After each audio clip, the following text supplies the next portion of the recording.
Pengontrol lalu lintas udara dan pembuat video game setidaknya memiliki satu kesamaan, yaitu vektor.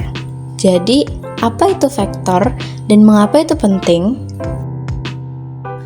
Untuk pengertiannya, vektor adalah suatu besaran yang memiliki nilai dan juga arah. Vektor biasanya disimbolkan dengan anak panah. Contoh paling umum dari vektor dalam kehidupan sehari-hari adalah gaya, kecepatan, dan perpindahan. Contohnya seperti dari gambaran angka ini, kita dapat mengetahui pergerakan 6 ke kanan dan 3 ke bawah, sehingga menghasilkan vektor seperti ini. Selanjutnya kita ke penjumlahan dan pengurangan vektor. Ini dapat dilakukan dengan 3 cara.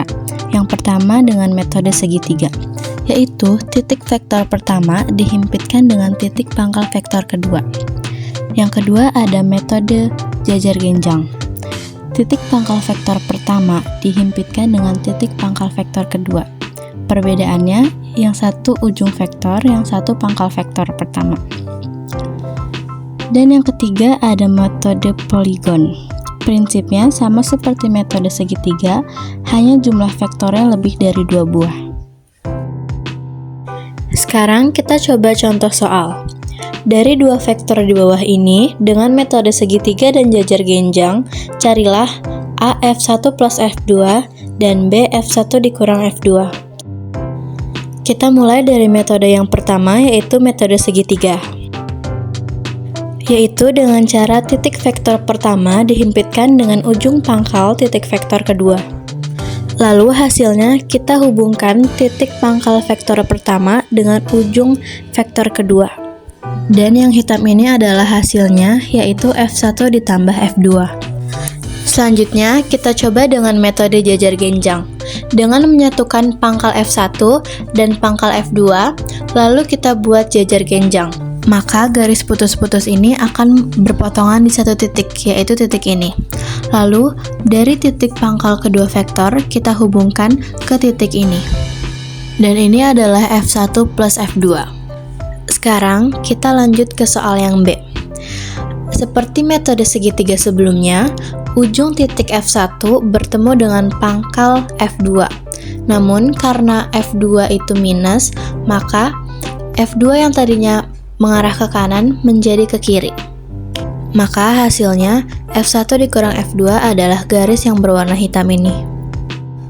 Lalu kita kerjakan dengan metode jajar genjang, yaitu dengan menggabungkan pangkal F1 dengan pangkal F2 yang mengarah ke kiri. Lalu kita buat jajar genjang, dan dari titik kedua vektor kita hubungkan dengan perpotongan garis putus-putus ini. Dan ini adalah hasil F1 min F2.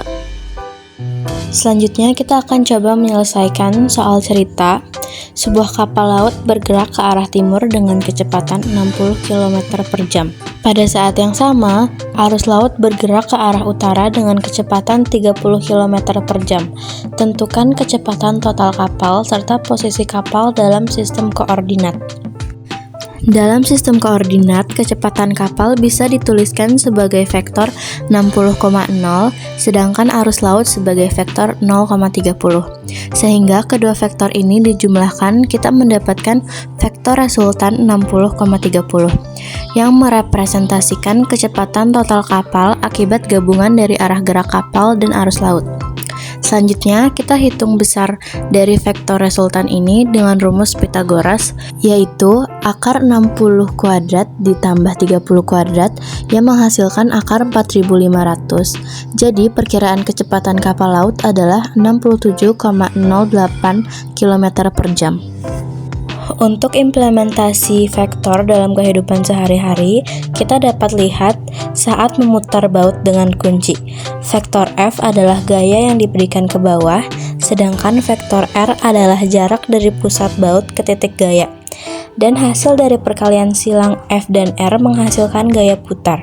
Arah gaya putar ini menyebabkan baut berputar searah dengan panah merah, sesuai dengan aturan tangan kanan.